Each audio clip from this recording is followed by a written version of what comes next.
Baru saja kita selesai peresmian Mesyuarat Agung Tahunan Parti STA. Mesyuarat Agung ini berjalan dengan lancar dan memberi impak yang positif kepada politik Sabah. Bukan saja pada pimpinan STA sendiri, tetapi juga pada JRS dan kepada politik Sabah.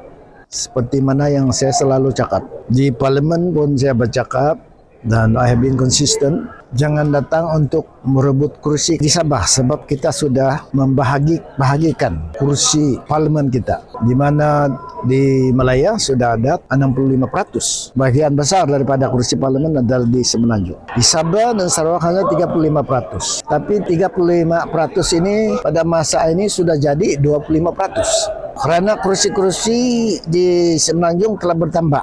Hinggalah sekarang ini kedudukannya 75%, dan ini telah melemahkan ataupun susah mempertahankan hak melalui perlembagaan sebab mereka sudah ada 2/3. Dari mulai sudah disengajakan supaya mereka hanya dapat 65%, bukan 66,6%. Jadi pembahagian kursi ini harus dipertahankan dan harus dihormati. Maka itu saya selalu cakap, jangan lagi Parti Malaya datang di Sabah untuk pergi bertanding dan ambil kursi di sini sebab dia akan merugikan Sabah dan kuasa Sabah dan Sarawak, dan harus mereka bekerja sama dengan parti-parti tempatan sebab itulah objektif Malaysia ditubuhkan adalah supaya kita bergabung dan bekerja sama dan menghormati kedaulatan masing-masing sebab ini kekuatan Malaysia.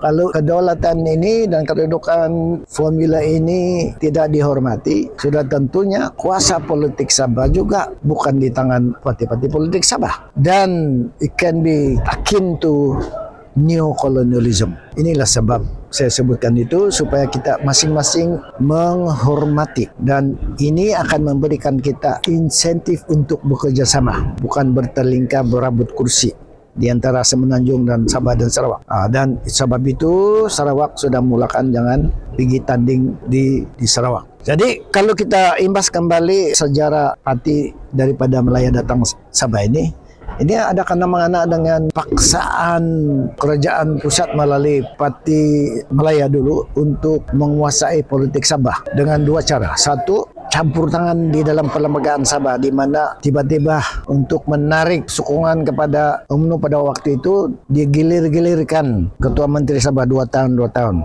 Jadi berebutlah parti-parti tempatan mau jadi Ketua Menteri walaupun hanya 2 tahun, tidak boleh buat apa-apa pembangunan dan tidak menstabilkan parti politik. Kedua, menggunakan orang-orang asing sebagai pengundi, projek IC dan sebagainya. Ini juga telah merusakkan negara kita, merusakkan Sabah terutama sekali, dan dia mengambil masa untuk pulih keadaan. Jadi akibat daripada itu timbullah penculikan berlaku, pencerobohan berlaku dan sebagainya.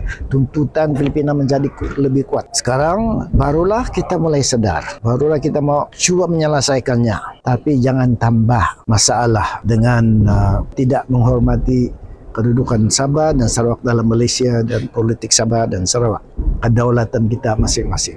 Sebab itu saya sebutkan supaya kita diingatkan dan supaya Malaysia ini lebih mantap dan maju ke hadapan dengan kekuatan masing-masing.